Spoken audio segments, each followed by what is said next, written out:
안녕하세요. 오늘도 사연 살롱을 찾아주셔서 감사합니다. 저는 황당한 일을 겪고 이혼을 한 40대 여성인데요. 시간이 좀 지났지만 그래도 그때 일을 떠올리면 여전히 화가 명치까지 치다는 터라 이렇게 사연을 신청하게 되었어요. 모든 이혼 사유 중에 좋은 일로 헤어지는 부분은 없겠지만 저의 경우는 참 억울한 일에서 비롯되어 이혼까지 하게 되었는데요. 흔히 요즘 젊은 부부들은 효도는 각자 알아서 한다고 하던데 저는 그 의견에 대찬성입니다. 저도 나이가 아주 많은 편은 아니지만 그런 생각을 하지 못했거든요. 며느리니까 시어머니도 내 어머니라고 생각해 신경을 쓰는 게 도리라고 생각했는데 그게 시간이 가면 갈수록 저한테는 너무 힘들었어요. 뭐 좋은 소리라도 들었으면 모르겠는데 시어머니는 며느리인 제가 당신 아들이 벌어오는 돈을 앉은 자리에서 쉽게 까먹는다고 생각하셨어요. 그러니 저에게 돌아오는 건 불만과 잔소리뿐이었는데 정말로 남편이 돈이라도 잘 벌어왔다면 이런 사연 쓰지도 않았습니다. 저희 남편은 쥐뿔도 없는 사람이었거든요. 하지만 워낙에 자기 체면을 중시하는 남편기 살려주려고 첫 단추를 잘못 끼웠더니 죽 서서 개주는 꼴이 되었고 평생을 그렇게 살 수는 없었기에 저는 이혼이라는 결정을 할 수밖에 없었어요. 그들에겐 제가 복덩이였는데 그걸 전혀 모르더라고요. 아니, 모르는 건 그래도 참아줄 수 있었는데 시어머니는 자기 아들 덕에 제가 호강한다는 생각을 버릴 생각이 없더라고요. 거기에 더 나아가 제가 당신 아들 등에 빨대를 꽂았다고 생각해 저와 저희 엄마에게까지 무례하게 짝이 없게 행동하셨어요. 아, 정말 그건 못 참겠는 거 있죠. 그래서 저는 남편의 체면이고 뭐고 사실을 모두 까발려 버릴 수밖에 없었는데요. 저도 제 살 길을 찾아야 했으니까요. 아니, 돈은 제가 다 벌고 실상은 제가 아니라 남편이 제 등에 빨대를 꽂고 지냈는데 남편은 자기 엄마가 대단한 착각을 하고 저를 함부로 대한다는 걸 다 알면서도 자기 체면 때문에 그걸 모른 척하려 했어요. 그런 걸 보니 더는 참을 수 없었죠. 그렇게 모든 사실을 까발려 놓으니 부부 사이는 물론이고 저의 결혼은 결국 파국으로 치닫을 수밖에 없었는데 지금부터 그 이야기를 시작해 볼까 합니다. 우선 제 이야기를 간략히 해보자면 저희 엄마는 제가 어릴 때 이혼하셨어요. 그리고 홀로 보험 일을 하시며 저를 키우셨는데 경제적으로는 많이 어려운 생활을 했죠. 엄마가 지금도 보험 일을 하고 계시지만 그때는 보험 일이라는 게 결코 큰 돈을 버는 일이 아니었거든요. 게다가 저는 환경 때문인지 원래 기질이 그런지 또래보다 금방 철이 들었는데 어린 마음에 인간이 살면서 돈이 정말 중요하다는 생각을 많이 했어요. 돈이 있으면 엄마가 남들한테 아쉬운 소리도 하지 않아도 되고 저 역시 하고 싶은 것, 갖고 싶은 것들을 고민 없이 살 수 있을 것만 같았는데 그래서 저는 일찍이 대학이 아닌 사회인이 되어 빨리 돈을 벌고 싶었죠. 그래서 학교 다니면서 다른 친구들은 자신의 진로 고민을 할 때 저는 뭘 해야 돈을 많이 벌 수 있을까 그 고민을 했어요. 그리고 고민에 고민을 거듭한 결과 저는 제가 좋아하는 일로 돈을 많이 벌고 싶다는 꿈을 꾸게 되었는데요. 그렇게 나는 뭘 좋아하나 내 자신을 들여다보니 저는 어릴 때부터 옷도 좋아하고 꾸미는 것도 좋아하는 여자아이였어요. 그래서 20살부터 주로 옷가게에서 일을 하게 되었죠. 나중에 나도 이런 가게를 차려 사장님이 될 거라는 생각에 뭐 하나 허투루 넘기지 않았죠. 사장님들은 그런 저를 야무지다 일머리가 있다며 좋아해 주시더라고요. 그러니 제가 뭘 물어보면 친절하게 알려주셨고 그렇게 남의 가게 일을 하며 저는 많은 공부를 할 수 있었어요. 게다가 마지막에 일을 했던 가게 사장님은 제가 옷가게 일을 하고 싶어 한다는 걸 아시고 저를 데리고 도매상가를 돌기도 하셨는데요. 그때마다 감사하게도 사장님은 제 조카예요. 나중에 자기 가게 차린다고 이렇게 열심히 저를 쫓아다니네요. 사장님, 다음에 제 조카가 혼자 오더라도 잘해주셔야 해요. 제가 제 딸만큼 아끼는 족하거든요. 너 빨리 정중하게 인사드려. 여기 바닥은 다 여기 있는 사장님 손바닥이거든. 너 이모 얼굴 똥칠하지 말고 잘해라. 사장님, 다음엔 제가 저 말고 우리 조카만 보낼 테니까 잘 부탁드려요. 오늘 보니까 머리가 너무 예쁘게 잘 말렸다. 이렇게 저를 자연스럽게 도매 사장님들에게 소개해 주셨는데 저는 그 덕을 엄청 크게 봤어요. 지금까지도 도매 사장님들은 저를 사장님의 친조카를 알고 계신데 그때 사장님이 인맥을 소개해 주지 않았다면 제가 하나하나 그 텃세를 뚫고 자리 잡기까지 힘들었을 거라 생각합니다. 그래서 지금까지도 저는 사장님과의 인연을 소중하게 여기며 명절이나 스승의 날 같은 때 선물도 하고 식사 대접도 하고 있는데요. 사장님은 그때 제가 당신 젊었을 때 모습 같아서 도와주고 싶었다고 하셨어요. 그러고 보니 제가 일하는 데 있어 인복은 좋은 편이었어요. 그렇게 매일을 열심히 치열하게 살다 보니 저는 30대가 되기 전에 제 가게를 가질 수 있게 되었어요. 솔직히 목이 아주 좋고 평수가 있는 곳은 아니었지만 그 돈을 모으기까지 속된 말로 먹을 것 안 먹고 입을 것 안 입고 돈을 모았어요. 남들 눈에 제가 궁상맞게 보였을지도 모르겠지만 저에겐 꿈과 목표가 있었기에 그 시간이 힘들지 않았어요. 오히려 하루하루 제가 바라는 꿈에 가까워지고 있다 생각해 늘 신이 났었는데요. 그렇게 마련한 제 가게이다 보니 저는 너무 행복했어요. 남들이 볼 때는 코딱지만한 보세 옷가게일지 모르지만 저에겐 전부였고 천국이었죠. 거기에 쇼핑몰이라고 하기엔 조금 민망하고 온라인 스토어를 통해 인터넷 판매도 하기 시작했는데 저는 그간의 경험을 살려 질 좋은 옷을 합리적인 가격에 팔고 싶었죠. 사실 이 일을 하다 보니 세상엔 다 팔지도 못하고 폐기하는 옷이 엄청 많더라고요. 유행도 너무 잘 타고 또 한철 입고 끝이라는 나쁜 말로 싸구려 옷들도 대충 만드는 곳도 많았는데 저는 그런 옷을 팔고 싶지 않았어요. 이미 다른 곳에서 그런 옷들을 많이 팔고 있었으니 저는 좀 차별화를 두고 싶었죠. 디자인만 어필해 비싸게 옷을 팔아봤자 질이 떨어지면 그 옷도 낭비고 그 옷을 사간 고객도 다른 옷을 재구매하러 오지 않을 거라 생각했어요. 저는 어쩌면 시간이 많이 걸릴지 몰라도 저희 가게의 진가를 알아봐주는 단골이 많은 가게로 성장시키고 싶었어요. 그래서 오프라인에만 매달릴 수 없다는 생각을 개업 초창기 때부터 했는데 그렇게 6, 7년 정도 꾸준히 노력하니 서서히 저의 바람은 현실이 되었어요. 거기에 저도 블로그 및 라이브 쇼핑 같은 미디어 홍보를 꾸준히 하려 노력했는데 일부러 제 가게를 찾아와 주는 손님도 많으셨죠. 그렇게 장사를 하다 보니 온오프라인 순수익이 어지간한 대기업 다니는 사람 연봉만큼은 거뜬히 가져갈 수 있게 되었는데요. 그때가 돈 버는 재미도 있고 더 가게를 발전시키고 싶은 마음에 누굴 만날 생각은 아예 하지도 못했답니다.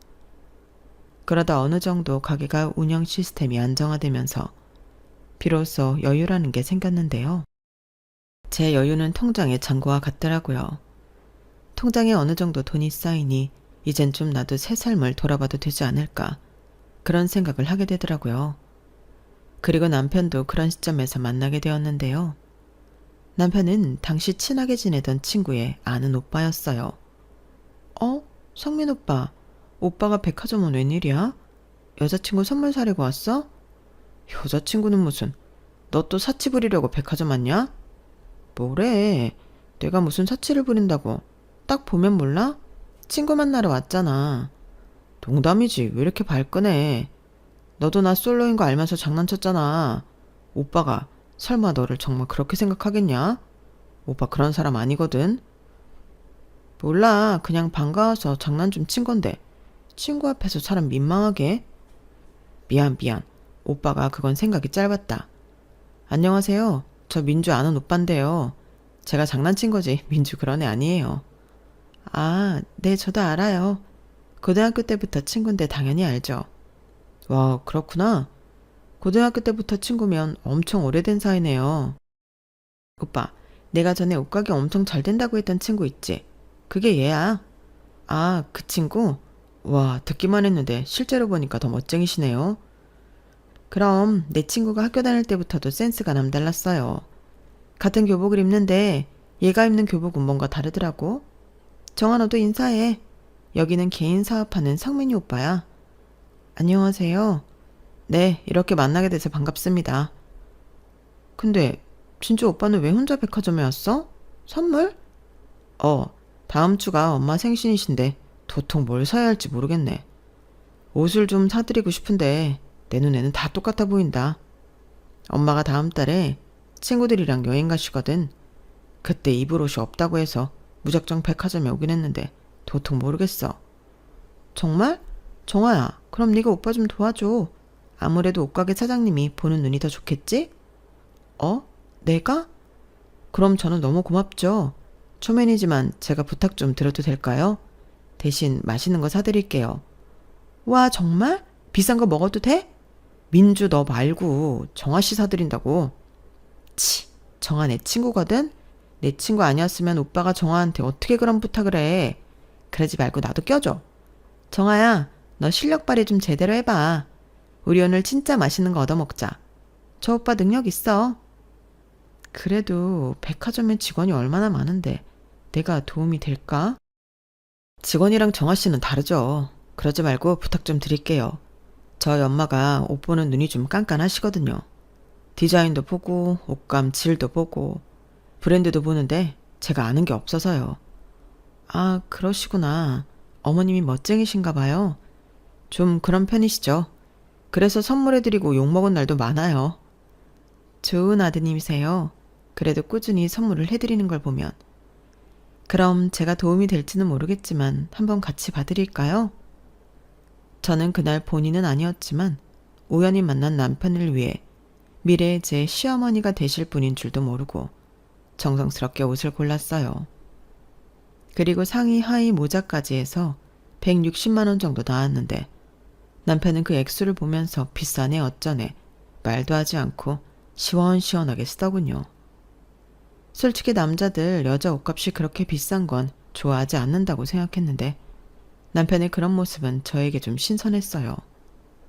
오히려 저와 제 친구에게 보다가 마음에 드는 거 있으면 말해. 내가 많이는 못 사줘도 하나씩은 사줄게. 라고까지 했는데 친구는 좋아서 자기 옷을 고르기 바쁘더라고요. 하지만 저는 이게 업이기도 하고 처음 본 남자한테 그런 호의는 받고 싶지 않아 거절했는데요. 그게 저는 우리의 처음이자 마지막이라고 생각했어요.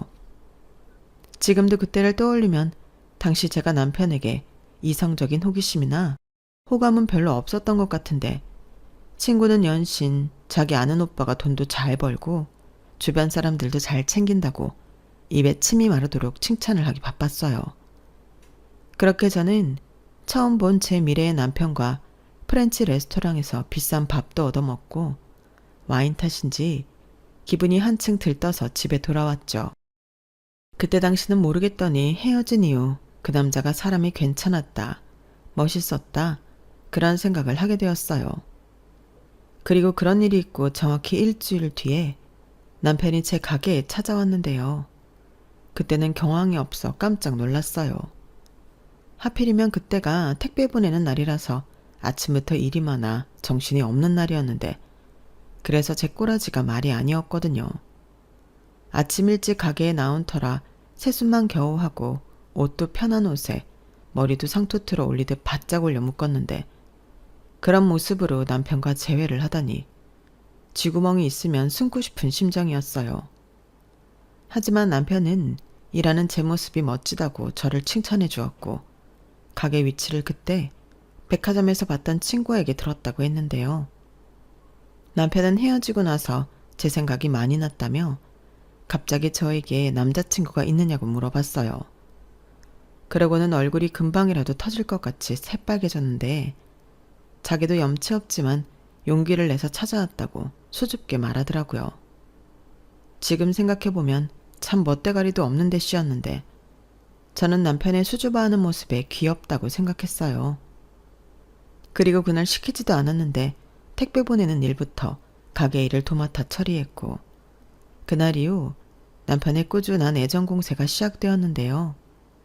가랑비에 옷이 젖는다고 간식 사다 주고 힘든 일 있으면 슈퍼맨처럼 나타나 뚝딱 처리해주는 등 저는 점점 남편에게 빠지게 되었어요. 그리고 그때 만난 친구의 말처럼 남편은 능력도 있어 보였는데요. 같이 다니면 제가 돈이 없는 것도 아닌데 제 돈은 일절 쓰지 못하게 하더라고요. 어허, 오빠랑 있을 때는 지갑 꺼낼 생각도 하지 마. 내가 설마 여자친구 만나면서 돈 쓰게 할까?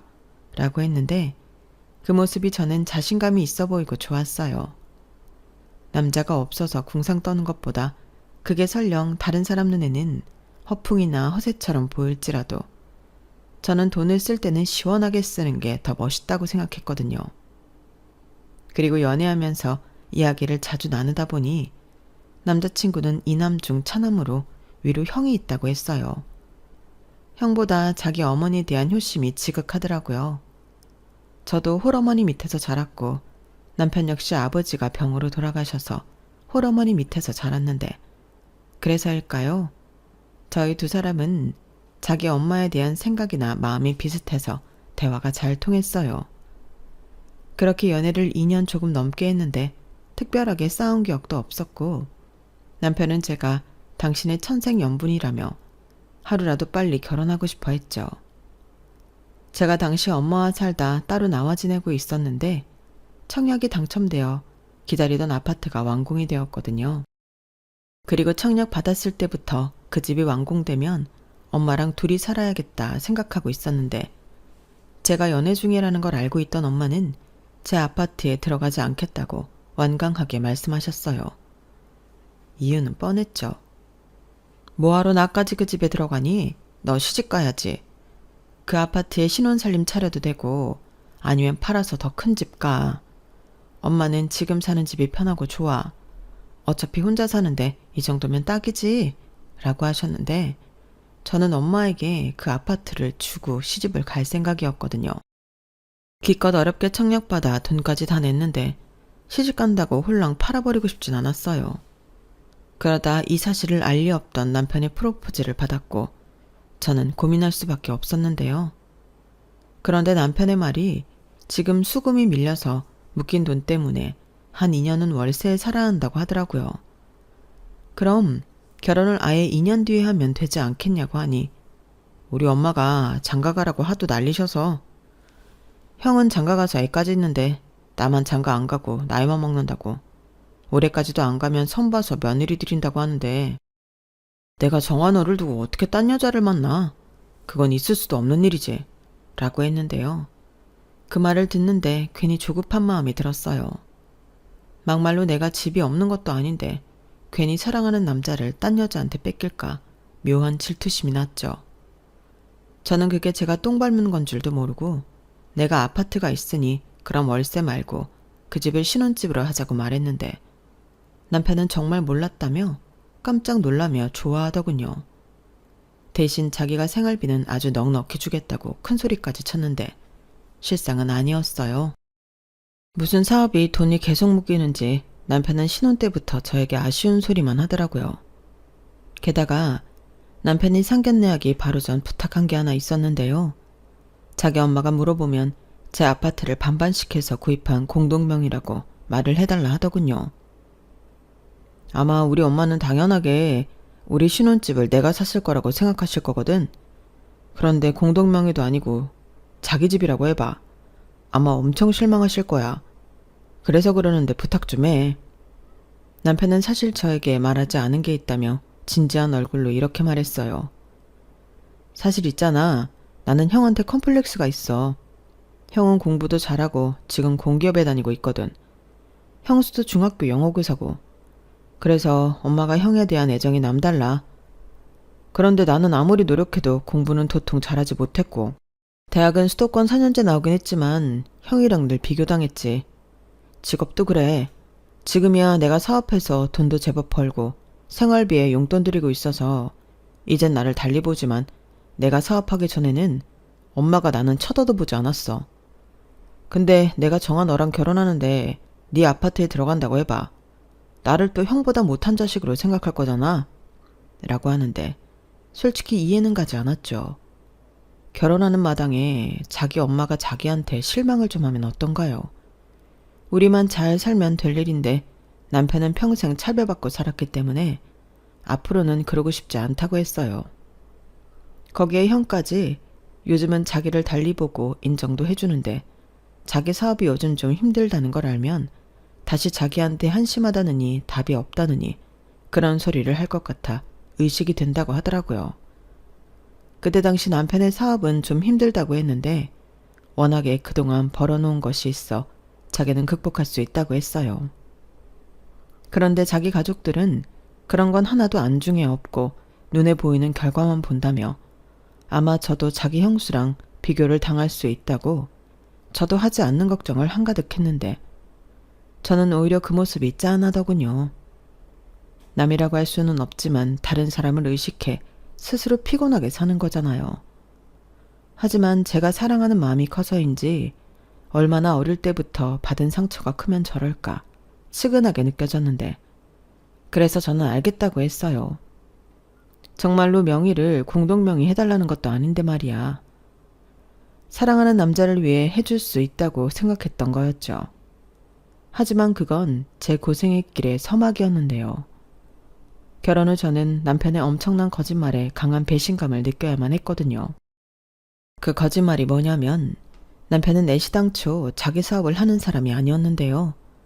그냥 작은 사업체의 직원이었어요. 월급도 야근이나 특별수당 같은 걸 많이 받으면 300만 원 정도였고 일이 너무 없을 때는 200 정도였는데 솔직히 기가 막혔죠. 남편은 알고 보니 평균적으로 한 달에 250만 원에서 왔다 갔다 하는 돈을 벌고 있었어요. 그걸 어떻게 알게 되었냐면 제가 제 사업을 하다 보니 종합소득세 같은 걸 신고하고 납부하니 남편은 어느 정도 냈는지 궁금해서 물어봤거든요. 게다가 이젠 여자친구가 아닌 제 와이프인데 남편 회사가 어디 있는지는 알아야 하지 않겠어요. 그래서 결혼 후 이것저것 물으니 남편은 하는 수 없다는 듯 사실은 털어놓더라고요. 게다가 자기 엄마한테 매달 100만 원씩 생활비를 드리고 있었는데 그 쥐꼬리만한 월급에서 100만 원을 따박따박 붙여드리고 있다고 했어요.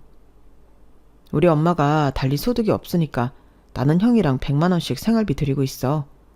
라고 하는데 황당 그 자체였어요. 아주버님이야 돈을 제법 버니 100만 원씩 척척 낼 수 있겠지만 저희 남편은 완전히 황새 쫓아가려다가 뱁새 다리 찢어지는 꼴이었어요.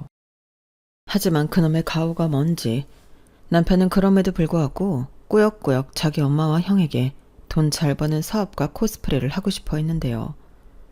그래놓고 저한테까지 속이며 생활비까지는 가져다 줄 수 없으니 이실직고 하는 거였어요.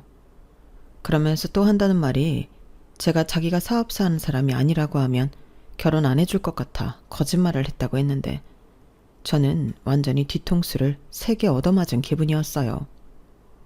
정아야, 거짓말해서 미안해. 근데 나도 중간에서 마음고생 많이 했어. 사실 나 사업하다 여러 번 망했었고 사업보다는 안정적인 월급쟁이가 낫다고 생각해서 지금 일에 만족하기도 하는데 자기 친구 있잖아, 민주. 민주는 내가 사업할 때부터 알던 동생이라 갑자기 나 사업 망해서 지금은 남 밑에서 일한다고 할 수가 없었어. 그래서 말 못한 거야. 그래도 그렇지. 그럼 적어도 우리 결혼하기 전에는 사실을 말했어야 하지 않아? 지금 얼마나 많은 사람을 속이고 있는 건데 내가 무슨 자기 돈 보고 결혼했어? 사실대로 말했어야지. 그건 그런데 나는 자기한테 잘난 남자이고 싶었단 말이야. 그래서 다시 사업을 해야 하나 고민까지 했는데 사업도 돈이 있어야 하지. 뭐라고? 나한테 잘 보이고 싶어서 사업을 한다고? 사업이 무슨 애들 장난이야? 누가 그렇대. 나도 여러 번 망해봐서 사업 어려운 거 알아. 그래서 더 자기가 대단하다고 생각한다고. 나는 그것 말고는 정아 너 속인 거 하나도 없어. 내가 앞으로 열심히 일해서 돈 많이 벌면 되잖아. 어? 거짓말한 건 진짜 미안해. 한 번만 봐주라. 그러니까 누가 돈 때문에 그러냐고. 난 끝까지 자기가 날 속인 게 너무 화가 나는 거야. 정아 널 너무 사랑해서 그랬다니까. 놓치기 싫어서 그랬어. 내가 별 볼 일 없는 남자였어 봐. 네가 날 과연 좋아했을까? 그야. 저는 남편의 풀 죽은 모습에 머릿속이 복잡했어요. 맹세코 저는 남편의 돈 때문에 남편을 사랑한 건 아니었는데 남편이 저렇게 확고하게 말을 하니 또 제 마음속의 한구석은 그런 마음이 있지 않았을까 선뜻 아니라고 확답을 하지 못하겠더라고요. 그래서 지금 아니면 다음은 없다. 거짓말한 거 있으면 지금 당장 모두 이야기하라고 했는데 남편은 자기 엄마를 걸고 그런 게 없다고 믿어달라고 하더군요. 하지만 다른 건 다 떠나 월급이 250 수준이라는 게 마음에 걸렸는데요. 그중에 100만 원은 시어머니 드리고 150만 원 남은 거에서 자기 쓰는 카드값 교통비 100만 원 쓰면 저에게 가져다 주는 돈은 50만 원에 불과했어요. 그것도 말이 50만 원이지 카드값이 오버하면 받지도 못하는 돈이었는데요. 그러니 생활비는 제 돈으로 쓰게 되었죠. 한 1년 정도 지나니 남편은 아예 저한테 따로 돈을 주지도 않았는데 자기 집에 가서는 시어머니나 아주버님 내외에겐 여전히 돈을 잘 버는 사업가 코스프레를 하려 했어요. 당연히 저는 그게 너무 싫었죠. 그래서 초반에는 부부싸움도 엄청 했는데요. 남편은 자기 체면을 생각해 그 정도는 맞장구 쳐줄 수 있는 거 아니냐고 뻔뻔한 모습을 보였어요. 사실상 그때부터 부부 사이는 금이 가고 있던 거였는데 결혼은 연애랑 다르니 헤어짐을 결정하는 건 쉽지 않았죠. 다만 그때까지는 남편이 저에게 직접적인 이혼 사유가 될 만한 행동을 하지 않는다는 것도 한몫했는데요. 남편은 허세를 부리기를 좋아하고 돈을 잘 벌지 못한다는 것만 빼면 데리고 사는 데는 문제가 없었어요. 집안일도 알아서 척척하고 술 문제, 여자 문제, 주식이나 도박 같은 것도 하지 않았는데 제가 가게 일이 바쁘고 힘든 날이면 그것까지 와서 기꺼이 했거든요. 그러니까 시댁과 연관되어 있지 않으면 굳이 제 앞에서 허세를 떨지 않았으니 그럭저럭 괜찮은 남편이었는데 저희 친정엄마는 남편이 저와 당신에게 잘하니 그것만으로 당신 사위를 엄청 챙기고 좋아하셨죠. 엄마는 아빠한테 그런 대접을 받아본 적이 없다며 딸인 저라도 다정한 남자를 만나 다행이라고 하셨거든요. 게다가 허세 떠는 걸 좋아하는 남자는 저희 엄마한테도 참 잘했는데요. 친정엄마를 모시고 식사를 할 때면 알아서 비싼 식당을 예약해 그 돈을 자기가 내곤 했어요. 거기에 남편은 장모 선물도 빼먹지 않고 자기 돈으로 사왔는데 그러니 저희 엄마는 당신 사위를 좋아할 수밖에 없었죠. 그리고 그렇게 사위 잘 둬서 좋다고 하는 엄마를 보고 저 역시 참고 산 건 또 있었는데요. 하지만 남편이 그렇게 저희 엄마한테 점수를 따는 동안 시어머니는 며느리인 저한테 사사건건 시비를 걸지 못해 안달이셨어요. 한 번은 제 가게에 놀러를 오셔서는 가게라고 코딱지만 한데 너 여기서 돈은 벌긴 하니? 라며 얼굴 가득 인상을 찌푸리셨는데 저는 그게 은근 자존심이 상했죠. 그래서 어머니, 저 여기서 꽤 벌어요 라고 했는데요. 시어머니는 족제비 눈을 하고는 벌긴 뭘 벌어? 옷 가격도 그래. 이렇게 싸게 팔아서 얼마를 남기니? 우리 아들만 고생하겠네. 라며 제 말을 믿지 않으셨어요. 허세에 거짓말을 하고 있는 건 당신 아들인데 제가 돈도 못 벌면서 자기 앞에서 큰 소리 친다고 생각하시는 눈치였다니까요. 그리고 시어머니는 당신 아들이 돈을 잘 버니 제가 당신 아들 돈으로 돈 많은 사모님 놀이를 하고 있다 생각하셨는데 그런 생각을 하게 된 계기가 딱 한 번 있었어요. 그건 바로 제 위 형님 때문이었는데요. 저희 형님은 직업이 교사이긴 하나 명품도 좋아하고 사치가 좀 있는 편이셨어요. 저도 뭐 직업도 그렇고 마음에 드는 건 가격을 생각하지 않고 명품이든 보세든 사는 편이었는데 아무래도 옷 코디 사진을 찍을 때 가방이나 신발 같은 건 좀 좋은 걸로 매치해야 옷도 살아나거든요. 그래서 저도 명품 가방은 꽤 있는 편이었죠. 그날은 아주버님 생신으로 시댁에서 가족들끼리 밥을 먹기로 한 날이었는데 아무 생각 없이 샤넬 가방 하나를 메고 가게 된 게 화근이었어요. 평소에 그 가방을 갖고 싶었다는 형님이 오지랖을 떨기 시작했거든요. 어머 동서, 이 가방 산 거야? 나는 너무 비싸서 가서 구경만 하고 못 사는데. 동서는 간도 크다. 어떻게 이걸 살 생각을 다 했어? 이거 내 월급 2달치는 줘야 하던데. 서방님이 진짜 동서한테 잘해주나 보다. 이런 가방도 사주고. 부럽다. 라고 했는데 그 가방은 순수하게 제 돈으로 산 거라 황당했죠. 그런데 남편은 저한테 아무 말 하지 말라는 듯 눈짓 손짓 난리도 아니었고, 형님은 제가 아무 말도 하지 않으니 시어머니한테 제 가방을 가져가 이야기하기 시작했어요. 그러자 시어머니가 도끼 눈을 뜨고 저에게 다가와 심한 말을 퍼붓기 시작했는데요. 지금 생각해도 억울하고 분하기만 한데 제가 왜 제 돈으로 산 가방을 가지고 혼나야 하죠? 이 가방이 그렇게 비싼 거니? 아, 너는 생각이 있어 없어? 코딱지만한 가게에서 맨날 손님도 없이 파리만 날리던데 네가 무슨 이런 비싼 가방이 필요하냐? 어머니, 오해세요. 그 가방 제가 벌어서 제가 산 거예요. 뭐? 지금 그 말을 나더러 믿으라는 거냐? 동서, 왜 그래? 아까는 아무 말 안 했잖아. 그야 좀 전에는 형님이 제 가방 가지고 어머니한테 일러 바칠지 몰라서 그랬죠. 애도 아니고. 뭐? 동서, 지금 말 다 했어? 나는 그냥 가방이 예쁘니까 어머니도 한번 보시라고 한 것뿐이지. 저더러 그 말을 믿으라고요? 그리고 그 가방 진짜 제 돈으로 산 거 맞아요. 원하시면 제가 카드 내역 보여드릴게요. 됐다. 네가 긁고 그 돈을 우리 아들이 갚아줬겠지. 너는 고졸이라 그런지 그런 말을 해도 뭐 그렇게 허술하니? 이래서 내가 고졸 며느리는 보고 싶지 않았던 거야. 뭐라고요? 엄마, 그만해. 갑자기 여기 삭벌 얘기가 왜 나와? 우리 정아, 집 평점 때문에 대학 못 간 거지. 공부 못해서 그런 거 아니거든? 그리고 그 가방도 우리 정아가 산 거 맞아. 형수, 뭘 그런 거 가지고 일을 크게 만들어요. 누가 사면 어때요? 아니, 도련님. 야, 너 지금 네 형수한테 뭐라고 하냐? 나도 뭐라고 하나는? 그래, 내 와이프인데 보아하니 재수씨 감사하려고 하나 본데 그런 건 니네 집에 가서 해. 괜히 내 생일에 분위기만 망쳤잖아. 저는 아주버님의 말에 속에서 천불이 끓었어요. 이 분위기를 처음 망치기 시작한 게 당신 부인인데 왜 저를 원망하는 건지 입맛도 떨어지고 시댁에 있고 싶지 않더라고요. 그러자 제 눈치를 보던 남편이 오늘은 날이 아닌 것 같다며 우리 먼저 일어나자고 했는데, 시어머니는 저 때문에 당신 막내 아들이 그러는 거라며 제 뒤통수에 대고 불만을 이야기하셨지만, 남편은 자기가 알아서 수습하겠다고 저를 데리고 시댁을 나왔어요. 그러면서 한다는 말이 미안하다는 말이 아니고 다음부터는 명품 가방 가지고 시댁에 가지 말라는 소리였는데 그냥 시댁 자체를 가고 싶지 않았죠. 그래서 저는 앞으로는 명절만 시댁에 가겠다고 했는데 남편은 한숨만 쉬었어요. 제가 꼬라지가 났다는 거였죠. 하지만 그게 꼬라지든 저는 남편의 거짓 코스프레 하는 것도 싫고 그걸 믿고 저한테 함부로 하는 그 집 식구들도 싫어.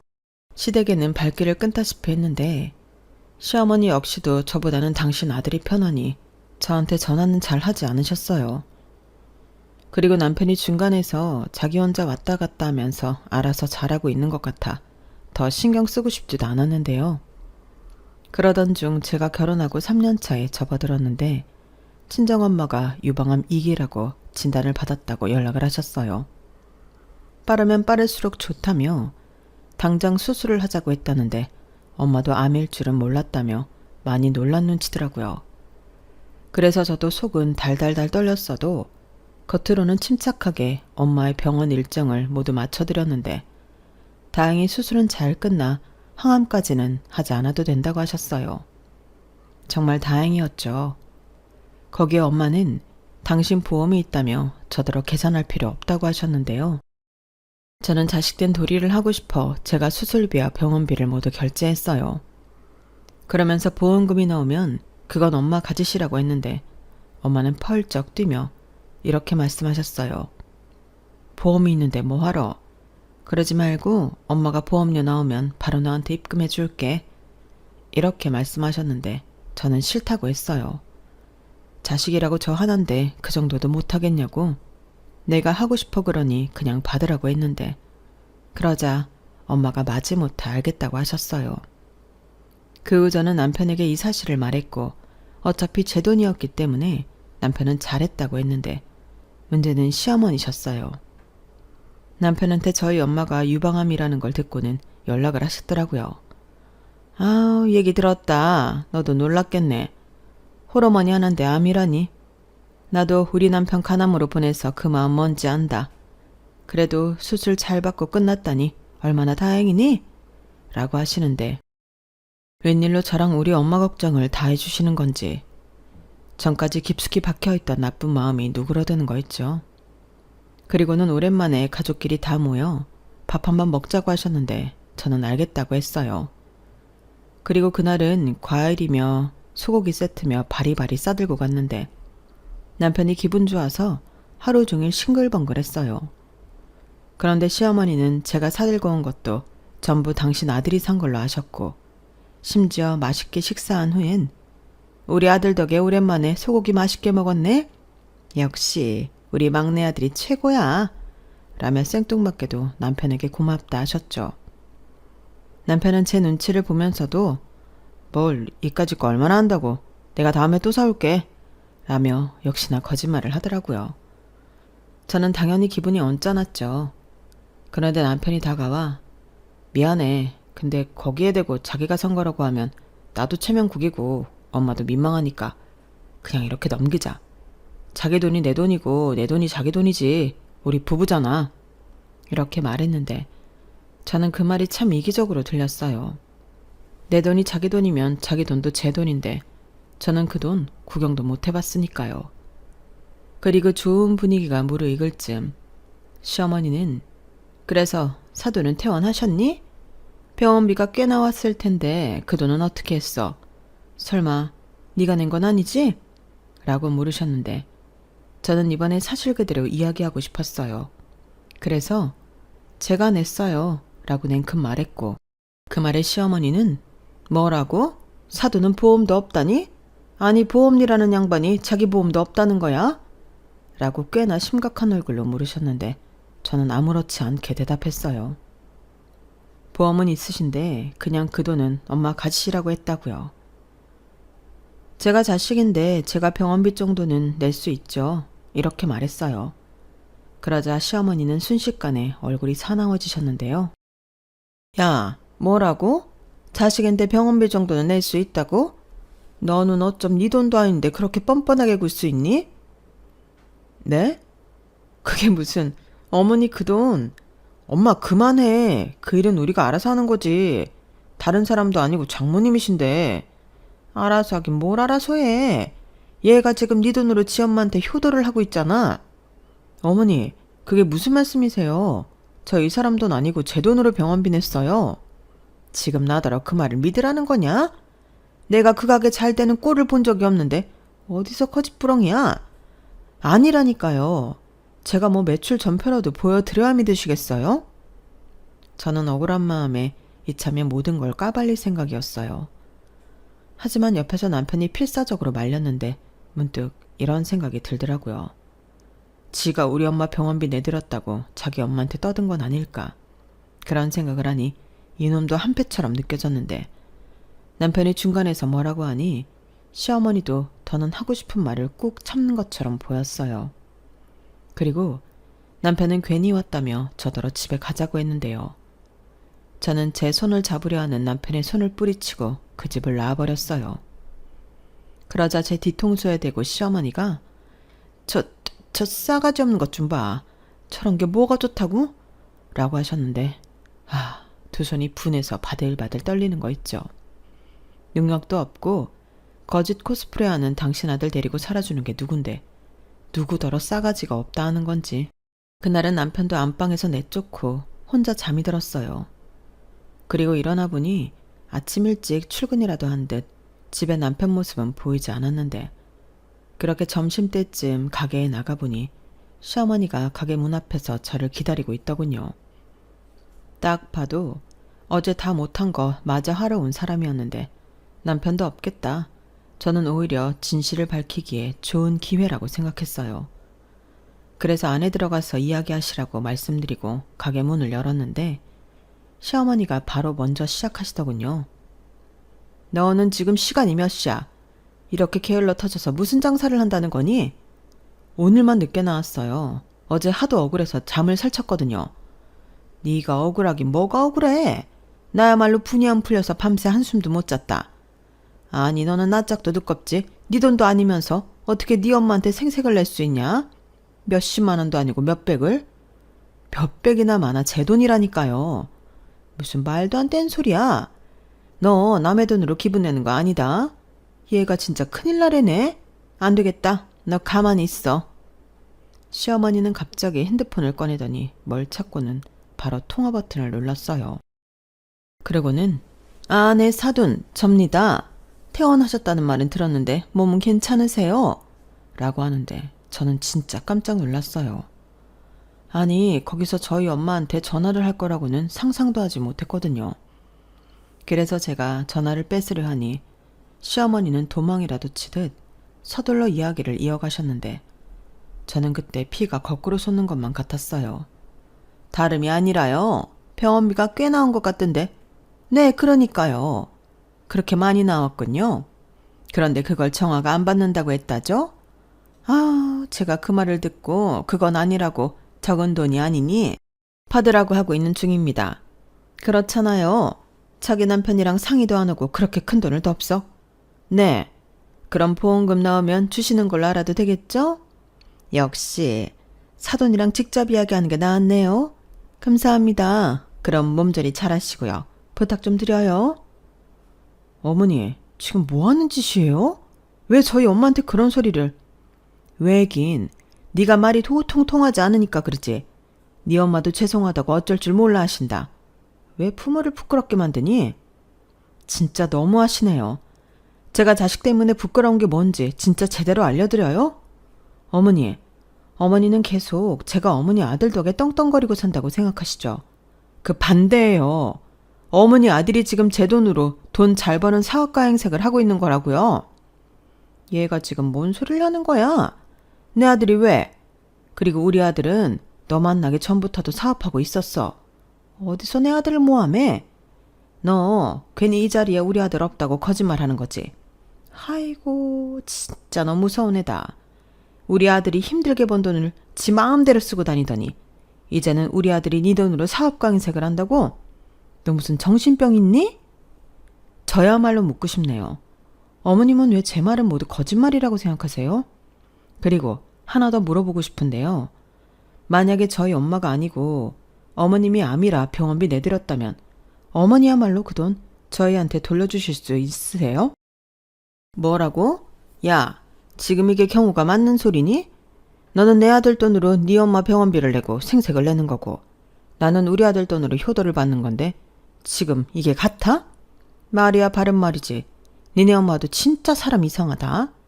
딱 봐도 자기 딸이 돈이 없는데 그 돈을 냉큼 자기 주머니에 넣겠대? 사위는 뭐 땅 파서 돈 주워오니? 척이면 척이지. 사위 되는 거 다 알면서 꿀꺽 하시는 거잖아. 사위가 그렇게 만만해? 저는 도저히 말이 통하지 않는 시어머니에게 질릴 대로 질렸어요. 그래서 더 이상 말상대를 하기보다 눈에 보이는 증거를 보여드리는 게 낫겠다 생각했고 저는 시어머니에게 그간 제가 얼마나 많은 돈을 벌었는지 장부와 인터넷 쇼핑몰 주문권을 보여드렸는데 좀 전까지만 해도 저더러 거짓말한다고 펄쩍 뛰던 시어머니는 눈이 왕방울처럼 커졌어요. 그리고는 이게 정말이니? 이 숫자가 네가 번 돈이라고? 라며 저를 놀란 눈으로 쳐다보셨는데 내친김에 저는 저희 엄마에게도 보여드린 적이 없던 통장 잔고들을 보여드렸어요. 그리고 세기라도 박듯 이렇게 말했는데요. 참고로 지금 살고 있는 아파트도 제가 단독명이고요. 어머니 아들은 혼수만 몇 가지 해온 게 다였어요. 저는 생활비라고 받은 게 아마 다 해도 500만 원도 안 될걸요? 저도 결혼 전까지 어머니처럼 그이가 돈 잘 버는 사업가를 알고 있었어요. 저도 속아서 결혼한 거라고요. 그래도 사람은 나쁘지 않아서 참고 살았는데 이젠 어머니 때문에 못 살겠어요. 뭐? 나 때문에? 네. 능력 없는 남자 데리고 사는 것도 쉽지 않은데 시댁에서 거짓말쟁이 취급이나 받고 제 돈인데 남의 돈을 생색낸다는 소리나 듣고 있으니 제가 어떻게 이 망할 결혼 생활을 지속하겠어요. 저는 남편이랑 헤어져도 사는데 지장 없어요. 아, 어머니 아들 한 달에 얼마 버는지 아세요? 250만 원이요. 그것도 지난달에는 아마 200만 원도 못 벌었을걸요? 그런데 그 중에 어머니 100만 원 드리고 자기 생활비 카드값 마이너스 아니면 다행이겠네요. 가끔 힘들면 마이너스 통장 쓰는 것 같던데 그러니 당연히 모아둔 돈도 없을 거고 생활비는 그나마 제가 다 대고 있으니 다행이라고 생각하고 있겠죠. 근데 이젠 어머니 알드도 어떻게 살지 고민 좀 해야 할 거예요. 어머님이랑 같이 살던지 아니면 어머니 드리는 생활비를 줄이던지 뭔 수를 내야겠죠. 뭐야? 너 지금 쇼하는 거지? 우리 아들이 그럴 리가 없어. 우리 아들이 고작 그런 푼돈을 번다고? 궁금하시면 어머님이 어머니 아들 통장 보여달라고 하세요. 저는 그동안 자기 체면 좀 살려달라고 하도 그 사람이 부탁해서 말하지 않으려 했는데 저라고 계속 이런 오해나 받고 살 수 있겠어요? 사업? 웃긴다 그래요. 어디 이름도 없는 조그만 회사 다니면서 자기 분수도 모르고 돈 100만 원씩 따박따박 자기 엄마 생활비를 드린대요. 시어머니는 제 말에 거의 뒤로 넘어가기 직전이었어요. 그리고는 무슨 정신승리라도 하려는 건지 저더러 계속 거짓말을 한다고 하셨는데 아마 그 정도로 믿고 싶지 않은 눈치였어요. 그래서 어머님이 하도 아주버님이랑 비교하고 치사하게 차별하니까 아들이 그렇게 삐딱하게 자란 거예요. 그러니까 이건 어머님이 잘못이라고요. 라고 했는데 시어머니는 더 이상 저더러 거짓말한다고 몰아세울 수 없을 것 같으니 태세를 완전히 전환하셨는데 바로 이렇게 말을 바꾸셨어요. 그래, 네 말이 다 맞다 치자. 그렇다고 이렇게 시어머니를 개무시를 해? 가난한 집구석의 고졸인 주제에 기껏 며느리로 받아줬더니 뭐가 어쩌고 저째? 어머니 잘못이에요? 저는 시어머니의 말에 그저 웃음만 나왔어요. 사람이 자기 혼자 살겠다고 얼굴색을 저렇게 바꿀 수 있다니 어이가 없었거든요. 그래서 어차피 그때는 이혼하기로 마음을 정했기 때문에 그간 고졸 며느리 참고 계시느라 수고가 많으셨네요.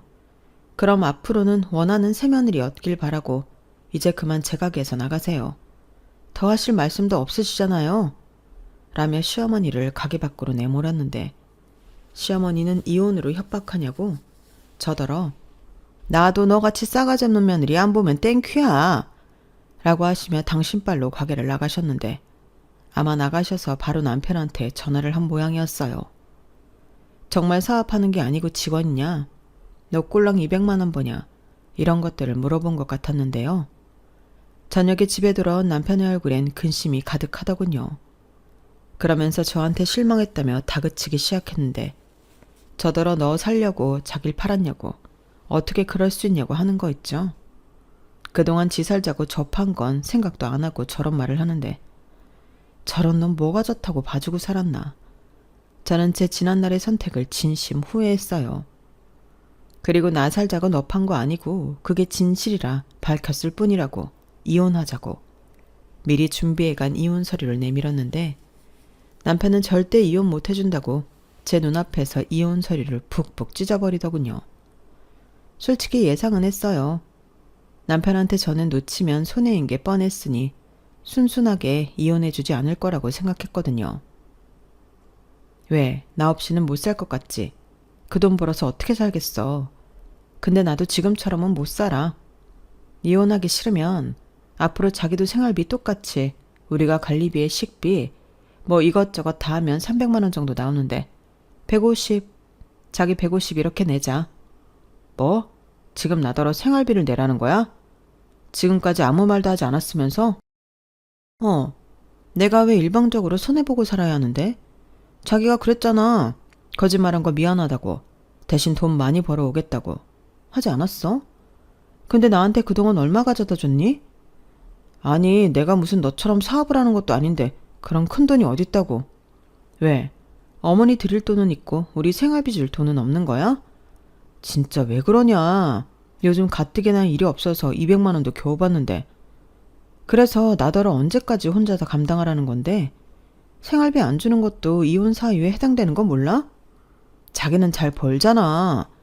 그동안도 아무 소리 하지 않고 다녔으면서. 그래서 앞으로도 아무 소리 하지 말고 다 내라. 이 소리니? 내가 무슨 아들 키워? 됐고, 그럼 성이라도 보여. 이번 달부터 어머니한테 드리는 생활비 나 주라고. 뭐? 우리 엄마 생활비를 너한테 주라고? 왜? 내가 틀린 말 했어? 아주버님이 알아서 하든 어머님이 알아서 하든 하겠지. 나랑 이혼하기 싫다며? 정아야, 이름 부르지 마. 나는 지금 뭐 속이 좋아서 이러고 있는 줄 알아? 싫으면 이혼해. 진짜 너무한다. 네가 다 까발려서 이젠 네가 원하는 대로 됐잖아. 사람이 잔인하게 꼭 이렇게까지 해야 해? 지금 생각해보니까 그동안 내가 바보 천치였어. 내 돈으로 효도하는 거 아니니까 그냥 뒀는데 자기 생색내는 일에만 목매했잖아. 다다음 달 어머니 일본 가실 때도 자기가 경비 내드린다고 했지? 어디 능력 있으면 해보라고. 나한테 손 벌릴 생각 아니었어? 그건 우리 엄마도 친구들 앞에서 체면이 있으니까. 체면 같은 소리 하네. 너도 니네 엄마도 분수에 맞게 살아. 뭐? 너 지금 말 다 했어? 왜? 내가 틀린 말 했어? 어머님이 그러시더라. 남의 돈으로 효도하면 안 되는 거라고.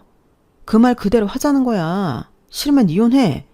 내가 이혼 못해서 이러는 거 아니거든? 잘 생각해 보라고. 나도 소송하게 되면 치사하게 다 받아 챙길 거니까. 저는 그날 도끼가 가득한 얼굴로 그 사람한테 말했어요. 저는 애당초 남편이랑 더 살 마음이 없었는데 그 인간이 저한테 150만 원 생활비를 주지 못할 걸 알고 하는 말이었죠. 아이도 없으니 그냥 합의 이혼하고 제 집에서 쫓아내는 걸로 끝나면 그게 제일 좋고, 그게 안 되고 버틴다면 그동안 못 받은 생활비도 계산해서 받아내고 위자료까지 챙길 마음이었는데, 며칠 뒤 남편은 꼬랑지를 내리고 이렇게 물었어요. 그럼 합의 이혼하면 나한테 돈 달라는 소리 안 하는 거지? 라고 하는데 저는 그렇다고 했죠.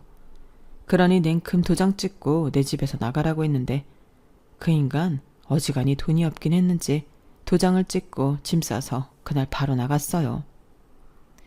그때 속이 얼마나 시원했는지 알턴니가 빠진 기분이더라고요. 이혼하고 며칠 뒤 남편을 소개해줬던 망할 친구 민주한테서 연락이 왔어요. 자긴 정말 몰랐다며 이젠 이혼해서 남남이 된 그놈 근황을 이야기해주는데, 제가 몰랐던 사실이 하나 더 있더군요. 그놈이 돈이 부족할 때마다 마이너스 통장 외에 소액 대출을 받아 쓴 게 있었나 봐요. 그동안도 쓰고 갚고 살았기 때문에 남의 돈 무서운 줄 모르고 쓴 것 같았는데, 그놈의 체면 때문에 자기 엄마 여행 경비 된다고 대출을 더 받았다가 회사가 어려워져 해고가 되는 통에 여기저기 돈 빌리느라 정신이 없다고 했어요. 그 좋았던 평판도 결국엔 그놈의 허세와 돈 때문이었는데, 그게 다 거짓이라는 걸 알게 된 사람들이 그놈을 좋게 볼 리가 없었죠. 결국 자기 엄마 생활비는커녕 자기 엄마 사는 집까지 담보로 잡혀 돈을 빌려야 하는 판이었는데, 그 엄마라는 여자가 난리가 났답니다. 왜 너 때문에 자기 집을 담보로 잡아야 하냐고. 너 같은 아들 필요 없으니 연을 끊자고 했다는데, 여기서 더 황당한 건 뭔 줄 아세요? 아주버님이 자기가 독박 쓸까 두려워 형님이랑 도둑 이사하고 잠수를 타버렸어요. 그러니 졸지에 여기저기에서 생활비도 끊긴 시어머니였는데 쌤통이었죠. 아무튼 이젠 의지할 곳이 모두 사라진 시어머니셨는데, 그러게 돈 잘 벌고 못난 당신 아들 데리고 사는 저한테 왜 그렇게 하셨는지 남은 인생을 후회하고 사셨으면 좋겠네요. 그에 반면 저는 남편과 헤어지고 집값도 오르고 매출도 뛰었는데 고민 끝에 집을 팔고 친정엄마와 살 집을 새로 구했어요. 뒤늦게 제 이혼 사실을 안 저희 엄마는 말씀은 안 하셔도 속상한 듯 했는데 엄마 팔자 닮았다고 자책하는 소리를 들었거든요. 그래서 그런 거 아니라고, 더 잘 살려고 이혼한 거라며 엄마에게 제 진심을 얘기했는데, 엄마는 혼자 사는 삶이 녹록지 않다며 걱정이 이만저만이 아니었어요. 그래서 저는 벌어놓은 돈도 있고 엄마랑 재미있게 살 거라며 걱정하지 않아도 된다고 했는데, 그때 처음 느꼈어요. 우리 엄마도 많이 약해졌다는 걸요. 아마 몸이 아프면서 마음도 많이 약해진 듯 했는데 제가 이혼한다고 너무 신경도 못 쓰지 않았나 후회가 밀려왔어요. 그래서 혼자 하던 사업을 직원 2명을 뽑아 매장과 온라인 판매를 담당하게 만들고 저는 엄마와 시간을 많이 보내려 노력하기 시작했는데 솔직히 인건비는 뽑고도 남을 정도로 매출이 잘 나오기에 저는 편하게 엄마 곁에 있을 수 있었어요. 그렇다고 아주 제가 손을 떼고 있는 건 아니라서 솔직히 정신은 없는데 그래도 일도 엄마도 챙길 수 있으니 당분간은 지금처럼 생활하려 합니다. 엄마랑 여행도 많이 다니고 전에는 바쁘고 돈이 없어 만들지 못한 추억도 많이 만들 생각인데요. 거기에 더불어 누구처럼 거짓말이 아닌 진실로 엄마가 자랑스러워할 수 있는 멋진 딸이 되고 싶네요. 지금은 바람이 있다면 저희 엄마가 완치 판정을 받고 저랑 더 많은 시간을 함께하는 건데 부디 그 바람이 이루어질 수 있길 소망하며 제 이야기는 이만 줄이도록 하겠습니다. 쓰다 보니 글이 많이 길어졌는데 끝까지 들어주셔서 감사해요. 여러분들은 부디 저처럼 이상한 사람들 때문에 스트레스 받지 말고 좋은 사람들 속에 재미있고 행복한 시간만 보내시길 진심으로 바라겠습니다. 그럼 뭐니 해도 건강 잘 챙기시고요. 저는 이만 마지막 인사를 올릴게요. 지금까지 제 사연 함께 해주셔서 감사합니다. 안녕히 계세요. 여러분, 사연 댓글에 응원과 현명한 조언 부탁드려요. 좋아요와 구독은 저에게 큰 힘이 됩니다. 오늘도 좋은 일 가득하세요.